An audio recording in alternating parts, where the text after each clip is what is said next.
Today in this video, that is you are going to learn about this phylum, phylum Hemichordata. phylumचं नाव काय आहे? Hemichordata. Next लेक्चरला आपण कोणता phylum शिकलो? Echinodermata. हा last phylum आहे पहा 10. that is a phylum Hemichordata. आपण जे नॉन कॉर्डेटा, हे नॉन कॉर्डेटा आणि कॉर्डेटा. नॉन कॉर्डेटा म्हणजे काय? पाठीचा कणा असलेले, आणि कॉर्डेटा म्हणजे काय? पाठीचा कणा नसलेले. आपण जो फर्स्ट आहे नॉन कॉर्डेटा, त्याच्यामध्ये एकूण 10 फायलम येतात, आणि त्या नॉन कॉर्डेटामध्ये सगळ्यात जो लास्ट फायलम आहे that is called as Hemichordata. सगळ्यात लास्ट फायलम आहे त्यामध्ये हेमिकॉर्डेटा. आणि इथनं नंतर आपण जे पुढचे फायलम शिकणार आहोत ते सगळे कोणत्या याच्यामध्ये मोडतात? कॉर्डेटा. मग त्यांना काय आहे? पाठीचा कणा असतो. त्याचं लक्षात. आतापर्यंत जे शिकलोय आपण फायलम, एकूण आपण 10 फायलमचा आपण स्टडी केलेला आहे. प्रत्येक फायलमचे आपण सायलेंट फीचर काय आहे, त्याचे एक्झाम्पल काय आहे, काहीमध्ये काही इकॉनॉमी इम्पॉर्टन्स पण आपण शिकलोय. एवढं याचा आपण स्टडी केलेला आहे. आणि आज आपण फायलम हेमिकॉर्डेटा याचा आपण स्टडी करणार आहोत, त्याचे सायलेंट फीचर विथ एक्झाम्पल. आता एक सायलेंट फीचर आपण पाहणार आहोत पा. त्यामध्ये आता हेमिकॉर्डेटा हा एक ग्रीक वर्ड आहे पा. काय आहे? हा ग्रीक वर्ड आहे पा. याच्यामध्ये काय आपल्या भाषेमध्ये मराठी आणि जशी हिंदी असे काही वर्ड नसतात. याच्यामध्ये कोणते वर्ड असतात? ग्रीक आणि लॅटिन वर्ड असतात. याचं लक्षात. कोणते वर्ड असतात? ग्रीक आणि लॅटिन भाषेमधले हे शब्द असतात. मग हेमिकॉर्डेटा, हेमी याच्यामध्ये 2 वर्ड येतात पा. त्यामध्ये हेमी म्हणजे काय? हेमी म्हटलं तर इट इज हाफ. हेमीचा अर्थ काय आहे? हाफ आहे पा. हाफ. आणि त्यामध्ये नेक्स्ट आहे कॉर्डेटा. कॉर्डेटाचा अर्थ काय? म्हणजे that is a rod like. कशा असतात ते? रॉड्स असतात. रॉड सारखी असतात पा. याचे हे 2 शब्दांनी मिळून हा वर्ड तयार झालेला आहे. That is a Greek word Hemichordata. Hemichordata याच्यामध्ये हा ग्रीक वर्ड आहे. याच्यामध्ये 2 वर्ड येतात. हेमी म्हणजे हाफ आणि कॉर्डेटा म्हणजे काय आहे? That is a rod like. आता एक आपण सायलेंट फीचर शिकणार आहोत. त्यामध्ये फर्स्ट आहे पा, समजून घ्या. आर्लियर तर वेगळा आहे. याच्यामध्ये छोटा आहे हा फायलम. आज आपल्या याच्यामध्ये पूर्ण होईल आपल्या लेक्चरमध्ये. Earlier this phylum was consider as a subphylum of Chordata. अगोदर earlier this phylum was consider as a subphylum Chordata. अगोदरचे जे जुने सायंटिस्ट होते त्यांनी हा जो फायलम आहे, हा फायलम या फायलमचा त्यांनी सब फायलम तयार केला होता. आणि त्या म्हणजे हा कशामध्ये टाकला होता? त्यांनी कॉर्डेटामध्ये टाकला होता. कशामध्ये टाकला होता? कॉर्डेटामध्ये. जुन्या सायंटिस्टने हा जो फायलम आहे हा कॉर्डेटामध्ये टाकला होता. येते लक्षात? कॉर्डेटा. आता कशामध्ये येतो? आता कशामध्ये आपण शिकतोय? नॉन कॉर्डेटामध्ये आपण शिकतोय. सगळ्यात शेवटचा आहे नॉन कॉर्डेटा. बाहेर लक्ष देऊ नका, इकडे लक्ष द्या. तर आपला हा नॉन कॉर्डेटाचा आपण शेवटचा फायलम शिकतो हेमिकॉर्डेटा. जुने जे सायंटिस्ट होते त्यांनी हा जो फायलम आहे हा कॉर्डेटामध्ये टाकला होता पा. कशामुळं? Because buccal diverticulum was consider as a notochord. मग त्यांना काय वाटलं होतं? याच्यामध्ये बकल डायव्हर्टिक्युलम आहे. आपण सांगणार त्याचा अर्थ काय आहे? तर buccal diverticulum was consider as a notochord. त्यांनी काय समजलं होतं? नोटोकॉर्ड आहे असं त्यांना समजलं होतं. नोटोकॉर्ड म्हणजे काय? ज्यापासून पाठीचा कणा तयार होतो त्याला काय म्हणायचं? नोटोकॉर्ड असं म्हणतात. मग त्यांना काय वाटलं होतं? या ॲनिमलमध्ये काय? नोटोकॉर्ड आहे. यांना पाठीचा कणा आहे, आणि म्हणून त्यांनी तो कॉर्डेटामध्ये हा फायलम टाकला होता. येते लक्षात? मग कशामध्ये? बकल डायव्हर्टिक्युलम. याच्यामध्ये जी बकल कॅव्हिटी असते त्या कॅव्हिटीमध्ये हे स्ट्रक्चर आहे पा. त्यामध्ये बकल डायव्हर्टिक्युलम नाव, त्या बकल कॅव्हिटीमध्ये हे स्ट्रक्चर आहे, आणि ते स्ट्रक्चर याच्यासारखं दिसते. त्याच्यामुळे त्यांना वाटलं होतं याच्यामध्ये नोटोकॉर्ड आहे, पाठीचा कणा या ॲनिमलला आहे, म्हणून त्यांनी हा जो फायलम आहे तो याच्यामध्ये टाकला होता, कॉर्डेटामध्ये टाकला होता पा. Now it is a place as A separate phylum non Chordata. आणि आता सध्या जो आपण शिकतोय now it is a place a separate phylum. त्याचा नंतर आता सध्या काय आहे त्याचा सेपरेट फायलम तयार केलेला आहे. तो फायलम म्हणजे काय आहे तो हेमी कॉर्डेटा. कशामध्ये टाकलेला आहे तो नॉन कॉर्डेटा. नंतर त्यांच्या लक्षात आलं का हा जो नोटोकॉर्ड आहे त्यांना नोटोकॉर्ड नसतो. तर ते लक्षात एक रॉड लाईक स्ट्रक्चर आहे. ते नोटोसारखं दिसतंय, नोटोकॉर्ड सारखं दिसतंय, पण प्रत्यक्ष तो नोटोकॉर्ड नसतो. आणि म्हणून आता जो सध्या आपण शिकतोय तो कोणत्या याच्यामध्ये टाकलेला आहे तो नॉन कॉर्डेटामध्ये टाकलेला आहे. आता सेपरेट फायलम तयार केला आहे. त्या फायलमचं नाव काय हेमी कॉर्डेटा. समज इथपर्यंत. बकल कॅव्हिटी म्हणजे जो तोंडाचा जो भाग असतो ना बकल कॅव्हिटी, त्या तोंडामध्ये एक रॉड लाईक स्ट्रक्चर आहे आणि त्या रॉड लाईक स्ट्रक्चरला काय म्हणतात बकल.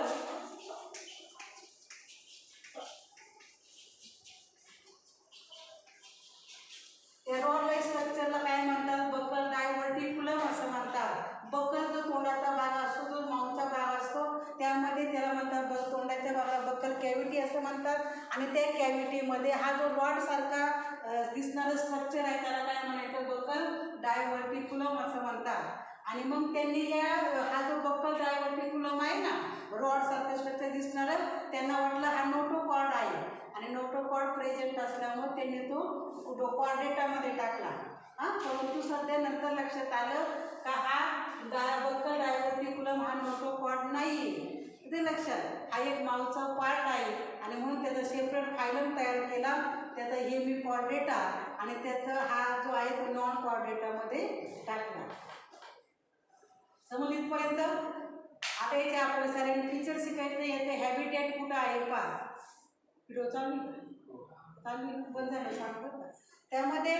तर दीज आर द हे जे ॲनिमल असतात यामध्ये ॲनिमल कसे आहे याचं हॅबिटेट कसं आहे these are the exclusively marine. हे कशामध्ये असतात फक्त समुद्राच्या पाण्यामध्येच आढळतात. हे गोड्या पाण्यामध्ये फ्रेश पाण्यामध्ये आढळत नाही.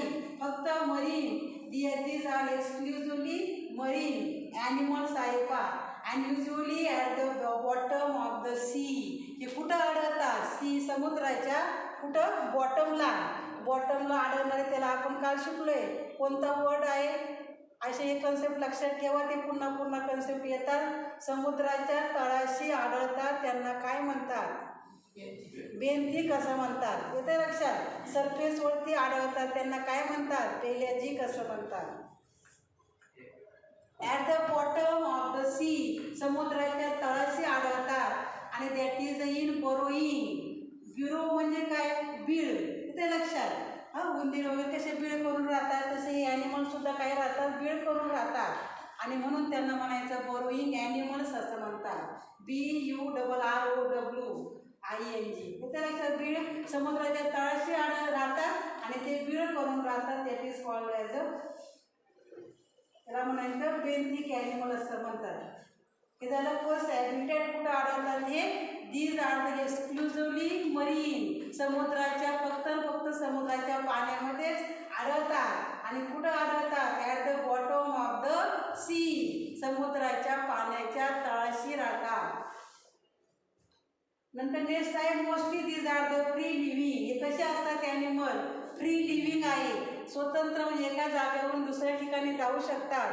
परंतु एक ॲनिमल आहे पा त्यामध्ये सांगायचं राहिले. याच्यामध्ये जो हेमी कॉर्डेटा हा जो फायलम आहे त्याच्यामध्ये फक्त 90 ॲनिमल येतात. किती आहेत फक्त याच्यामध्ये 90 आहे. परंतु आपल्या बुकमध्ये फक्त त्यांनी 3च एक्झाम्पल दिलेले आहेत या हेमी कॉर्डेटा या फायलमचे. 3च एक्झाम्पल आहे. ते 3च एक्झाम्पल लक्षात ठेवा. एकूण हा छोटा फायलम आहे. याच्यामध्ये फक्त आपल्या या पृथ्वी तलावरती फक्त 90 ॲनिमल यामध्ये येतात. यामध्ये मोस्टली जे असतात ते सगळे फ्री लिव्हिंग आहे. परंतु एक जो आहे बट ॲनिमल लाईक रॅप्टोप्लुरा. कोणता आहे रॅप्टोप्लुरा नावाचा ॲनिमल आहे. हा कसा आहे सेडेंटरी आहे. हा कसा आहे सेडेंटरी. आता मी आवडतं काय सांगणार नाही सेडेंटरी आहे. Mostly these are the free living. बाकीचे सगळे जवळजवळ फ्री लिव्हिंग असतात. फक्त हा जो सोडला रॅप्टोप्लुरा हा ॲनिमल कसा आहे सेडेंटरी आहे. समजले 2 फीचर्स. थर्ड आहे पा बॉडी इज सॉफ्ट. आता बॉडी कशी आहे ती सॉफ्ट आहे. आपण जर सरळ स्पर्श केला तर ती बॉडी एकदम अशी सॉफ्ट लागते. नंतर वर्मी फॉर्म कशी आहे ती वर्मी फॉर्म. वर्मी फॉर्म म्हणजे वर्मी कल्चर माहिती आहे का. वर्मी म्हणजे गांडूळ. वर्मी फॉर्म म्हणजे गांडूळासारखं जे स्ट्रक्चर आहे त्यामध्ये शरीर आहे पहा त्याला म्हणतात वर्मी फॉर्म असं म्हणतात. नंतर अनसेगमेंटेड कसे आहे बॉडी. बॉडी ही सेगमेंट पासून बनलेली नसते. अनसेगमेंटेड आहे. Divided into 3 parts. याची जी बॉडी आहे त्याची एकूण 3 पार्ट आहे पहा. त्यामध्ये फर्स्ट पार्ट आहे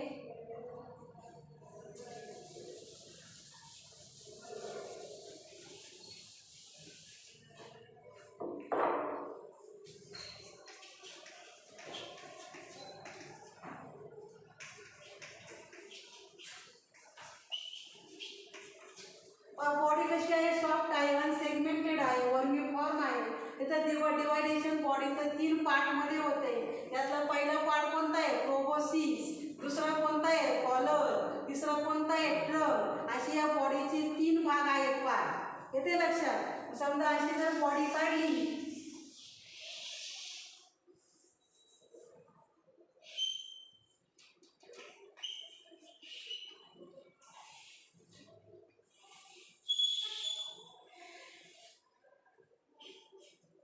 हा जो वरचा भाग आहे ना याला काय म्हणायचं प्रोबोसिस मागचा भाग. नंतर या प्रोबोसिस आणि हा जो खालचा भाग आहे याला म्हणायचं ट्रंक इथनं खाली. आणि हा दोघांच्या मध्ये हा जो भाग आहे ना याला म्हणतात is called as a collar असं म्हणतात. अशा या बॉडीचे 3 डिवायडेशन झालेलं असतं प्रोबोसिस कॉलर आणि ट्रंक. समजलं. नंतर ही जी बॉडीची सिमेट्री आहे ती बॉडीची सिमेट्री कशी आहे बायलॅटरल सिमेट्री. कशी आहे सिमेट्री बायलॅटरल.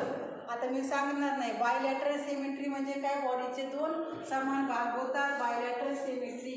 याचे जे बॉडी आहे ती बॉडी 3 जर्म लेअर पासून बनते. त्याला काय म्हणतात body is made up of 3 germ layer. त्याला काय म्हणतात एक वर्ड आहे पहा 2 लेअर पासून बनते. त्याला काय म्हणायचं ही जी बॉडी आहे ॲनिमलची 3 लेअर पासून बनते. 3 जर्म लेअर पासून बनते. Endoderm mesoderm ectoderm. That is a triploblastic. त्याला काय म्हणतात ट्रिप्लोब्लास्टिक असं म्हणतात. ही ॲनिमल कशी आहे ट्रिप्लोब्लास्टिक आहे कारण यांची जी बॉडी आहे ती 3 जर्म लेअर पासून बनते. सगळ्यात मधला आहे मेझो. बाहेरचा आहे एक्टो. त्यामध्ये सगळ्यात आतला आहे एंडो. असे 3 लेअर पासून बनते. नंतर नेक्स्ट आहे का त्यामध्ये मगाशी सांगितलं तेच कॅरेक्टर आले. Buccal cavity gives rise to the rod like buccal diverticulum आणि which is considered as a notochord by some scientist. Buccal cavity gives rise to the rod like structure that is called as a buccal diverticulum. Buccal कॅव्हिटीमध्ये एक rod like structure होतं त्याला काय म्हणतात buckle डायव्हर्टिक्युलम असं म्हटलं होतं. जुन्या सायंटिस्टला वाटलं आणि म्हणून त्यांनी केलं which is consider as a notochord. त्यांना काय वाटला तो नोटोकॉर्ड आहे. पाठीचा कणा ज्यापासून तयार होतो त्याला म्हणतात नोटोकॉर्ड असं म्हणतात. मग त्यांना वाटलं ॲनिमलमध्ये पाठीचा कणा आहे आणि म्हणून तो कॉर्डेटामध्ये टाकला होता. परंतु तो प्रत्यक्ष नोटोकॉर्ड होता का नाही. एक रॉड लाईक स्ट्रक्चर होते त्याला म्हणायचं बकल डायव्हर्टिक्युलम असं म्हणतात. बकल कॅव्हिटीमध्ये तो पार्ट असतो पहा. नंतर आहे बॉडी कॅव्हिटी याच्यामध्ये प्रेझेंट आहे. बॉडी कॅव्हिटी जर असेल तर त्याला काय म्हणतात सिलोमेट असं म्हणतात. सिलोम म्हणजे बॉडी कॅव्हिटी प्रेझेंट आहे त्याला काय म्हणायचं सिलोमेट ॲनिमल.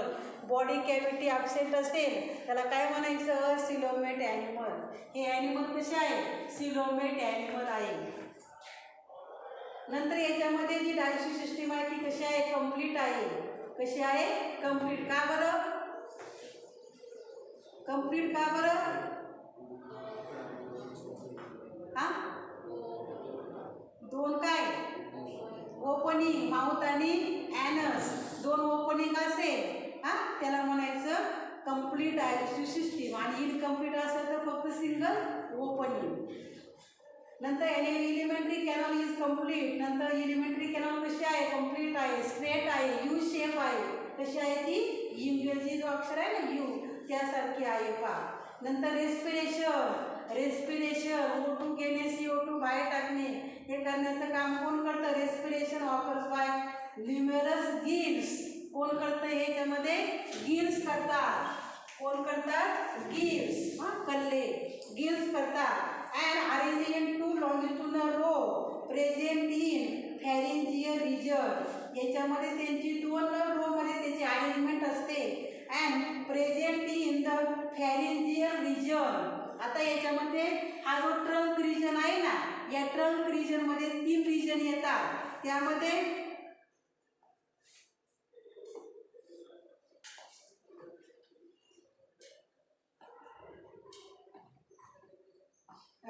ब्रँकियल रिजन, जेनायटल रिजन आणि हिपॅटिक रिजन अशी हे ट्रंक हा जो खालचा भाग आहे ना तिसरा या पार्टमध्ये हे 3 रिजन येतात. त्यामध्ये या 3 रिजन मग त्यामध्ये हे जे गिल्स असतात gills are present in pharyngeal region and gills open by gill slit. पहा आता हे जे गिल्स सांगितले समजा हा असा प्राणी आहे याच्यामध्ये काय असतात त्याचे हे जे कडले असतात ना गिल असं म्हणतात. त्या गिलच्या साईडने ते काय करतात रेस्पिरेशनची प्रोसेस करतात. आणि मग या गिल्समध्ये हे जे काढलेत ना that is called as a gill slit असं म्हणतात. त्याला काय म्हणतात गिल स्लिट असं म्हणतात. मग ते गिल जे असतात ते कडले असतात. Gills open by gill slit. ते गिल्स कुठं ओपन होतात त्या गिल स्लिटमध्ये ओपन होतात. गिल स्लिटमध्ये ते ओपन होतात पहा. हे मानेजवळ हे असतात हे गिल स्लिट. येते लक्षात. नंतर आहे पहा फक्त लक्षात ठेवा रेस्पिरेशन कोण करून आणतंय. Respiration occurs by the numerous gills. रेस्पिरेशनची प्रोसेस कोणाच्या मार्फत होते यामध्ये गिल्सच्या मार्फत होते. येते लक्षात. आणि हे जे गिल्स असतात ते कोणत्या रिजनमध्ये असतात फॅरिंजियल रिजनमध्ये असतात. आणि हे गिल्स कुठं ओपन होतात या गिल स्लिटमध्ये ओपन होतात. नंतर ब्लड व्हॅस्क्युलर सिस्टीम ओपन टाईपची आहे. म्हणजे सर्क्युलेटरी सिस्टीम कोणती आहे सर्क्युलेटरी सिस्टीम सिंपल आहे आणि ओपन टाईपची आहे. ओपन टाईप माहिती आहे आता. सर्क्युलेटरी सिस्टीमचे 2 टाईप आहे ओपन आणि क्लोज. मग कशामध्ये काय नाही कशामध्ये काय आहे. ओपनमध्ये काय ब्लड व्हेसल ॲब्सेंट आहे. क्लोजमध्ये ब्लड व्हेसल्स असतात. मग ही जी सिस्टीम आहे ती कशी आहे सर्क्युलेटरी सिस्टीम ही सिंपल आणि कोणत्या टाईपची आहे ओपन टाईपची आहे. ओपन म्हटलं का ब्लड व्हेसल्स आर ॲब्सेंट. आणि आपण कशामध्ये मोडते आपली सिस्टीम आहे सर्क्युलेटरी क्लोज टाईपची आहे. आपल्यामध्ये ब्लड व्हेसल्स असतात. आणि मग ब्लड व्हेसल्समध्ये दॅट इज अ कॅपिलरीज. त्या साहाय्याने पूर्ण बॉडीमध्ये हार्ट करून जे ब्लड आहे ते प्रत्येक ऑर्गनपर्यंत पोचवलं जातं. ते पोचवण्याचं काम कोण करतं कॅपिलरीज करतात. म्हणजे ज्या आर्टरी आणि व्हेन्स असतात त्यांच्या मार्फत हे ब्लड सर्क्युलेट होते बॉडीमध्ये. नंतर excretion occurs with the help of the glomerulus. हे जे एक्सक्रीशन आहे एक्सक्रीशन म्हणजे नायट्रोजनस वेस्ट प्रॉडक्ट बाहेर टाकणे. मग यांचे जे ॲनिमल असतात यांच्यामध्ये जे नायट्रोजनस जे वेस्ट प्रॉडक्ट आहे ते कोणतं आहे अमोनिया आहे. कोणतं आहे अमोनिया. मग यामध्ये एक्सक्रीशन करण्याचं काम कोण करतं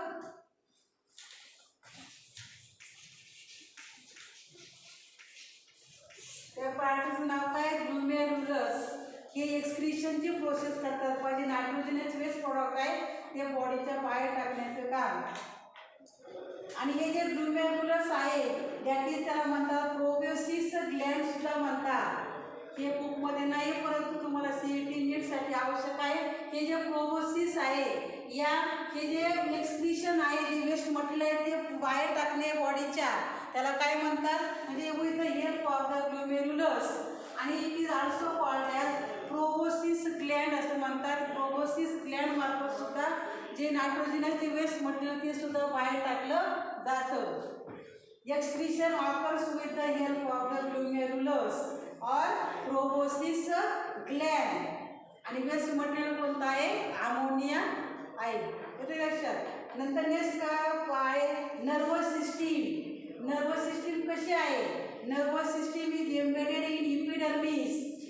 nervous system is embedded in epidermis. Epidermis माहिती सगळ्यात. आपण इपिडर्मिस आता जर आपण जर पाणी घेतलं एखादं,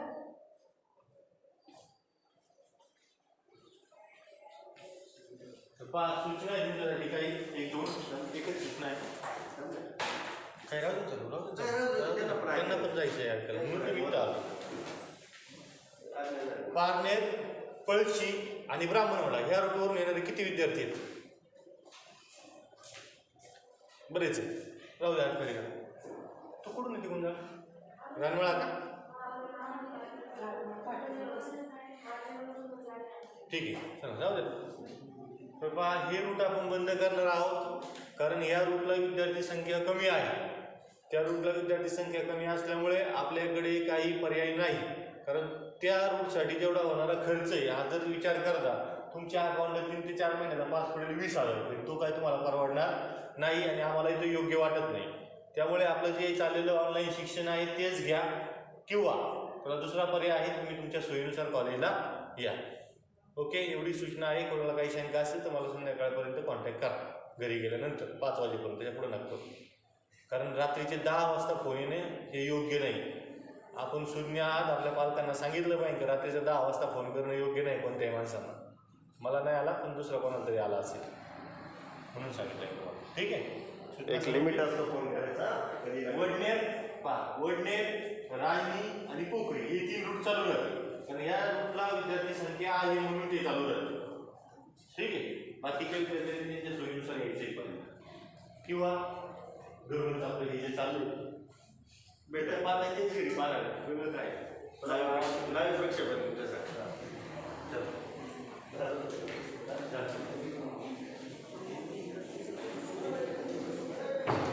nervous system is embedded in epidermis. Epidermis सगळ्यात म्हणजे आउटर लेअर आहे. जर आपण पान झाडाचं पान आपण लक्षात हातावर घेतलं तर आपण इपिडर्मिस दिसेल का? इपिडर्मिस दिसेल का? इपिडर्मिस दिसणार नाही. त्यासाठी आपल्याला त्याचा काय घ्यावा लागतो? लिपचा TS घ्यावा लागतो, ट्रान्सवर्स सेक्शन घ्यावा लागतो आणि तो मायक्रोस्कोप खाली इपिडर्मिस, एंडोडर्मिस, त्यामध्ये कॉर्टेक्स, पेरिसायकल, पीक माहिती आहे का? TS, LS ऐकले का? हां, LS, TS म्हणजे ट्रान्सवर्स सेक्शन. स्टेमचा असेल, लिपचा असेल त्याचा सेक्शन घेतला जाऊ द्या त्याला. फक्त आता लक्षात ठेवा इपिडर्मिस. त्यामध्ये epidermis nervous system is embedded in epidermis on both the dorsal आणि वेंट्रल सरफेस. म्हणजे असा जर प्राणी असेल असा जर प्राणी असेल त्यामध्ये हा इपिडर्मिस सगळ्यात जे बाहेरचं लेअर आहे ना outer most layer it is called as epidermis. Outer most जे कवरिंग असतं त्याला म्हणायचं इपिडर्मिस. आणि मग त्यामध्ये इपिडर्मिस म्हटलं तर त्याला मध्ये 2 लेअर आहे वरचा म्हणजे 2 त्याला साईड आहे डॉर्सल आणि व्हेंट्रल. हे जे नर्वस सिस्टीम आहे ही नर्वस सिस्टीम ही याच्यामध्ये इपिडर्मिसमध्ये असते इपिडर्मिसमध्ये असते आणि both dorsal and ventral side. मग खालची जी आहे ना खालची जी साईड आहे ना त्याला म्हणायचं व्हेंट्रल साईड आणि वरची जी आहे त्याला काय म्हणायचं? Dorsal side. मग या दोन्ही बाजूने काय आहे या नर्वस सिस्टीम असतात या इपिडर्मिसमध्ये. येतं लक्षात?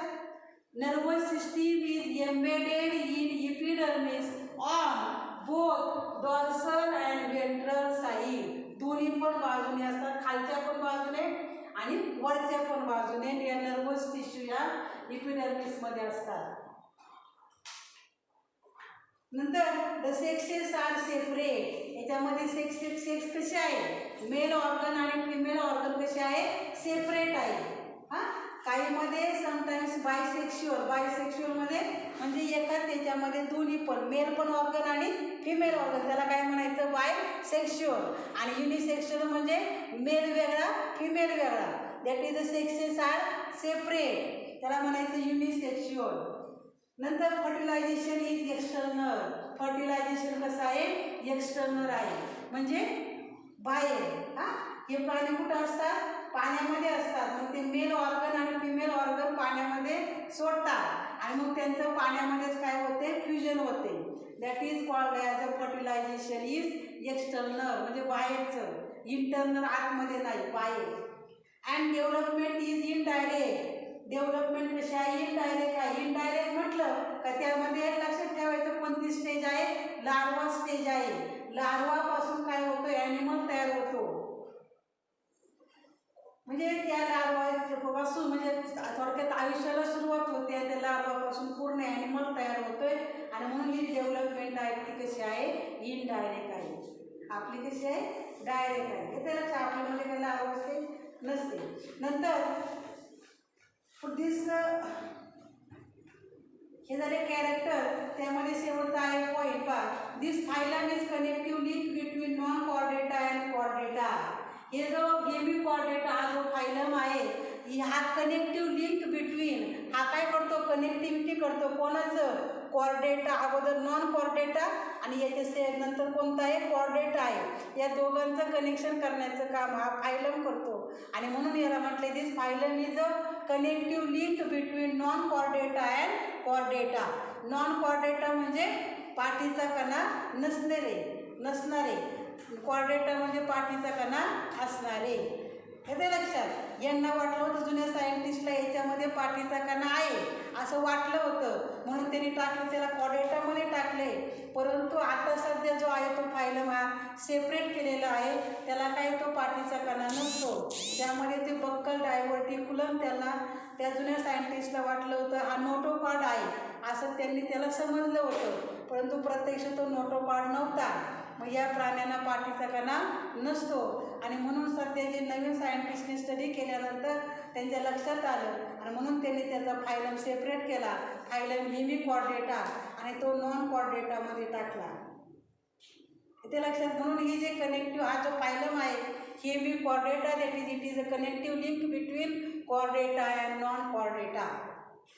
आता लास्ट आहे तिथे एक्झाम्पल कोणकोणते आहे? पण 3च एक्झाम्पल आहे. त्यामध्ये एक एक्झाम्पल सांगितलंय कोणतं आहे? रॅप्डोप्लुरा.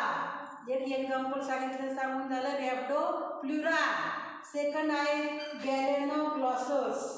डायग्राम पहा तुम्ही बुकमध्ये घरी गेल्यानंतर बॅलेनोग्लॉसस असे आहे पहा. असे बॅलेनोग्लॉसस असं स्ट्रक्चर आहे पहा बुकमध्ये डायग्राम पहा. बॅलेनोग्लॉसस. नंतर आहे सेकंड सॅकोग्लॉसस. कोणतं आहे? सॅकोग्लॉसस. हे 3च एक्झाम्पल आहे पहा. बॅलेनोग्लॉसस, सॅकोग्लॉसस, रॅप्डोप्लुरा हे 3च एक्झाम्पल आहे. याच्यामध्ये फक्त 90च ॲनिमल येतात.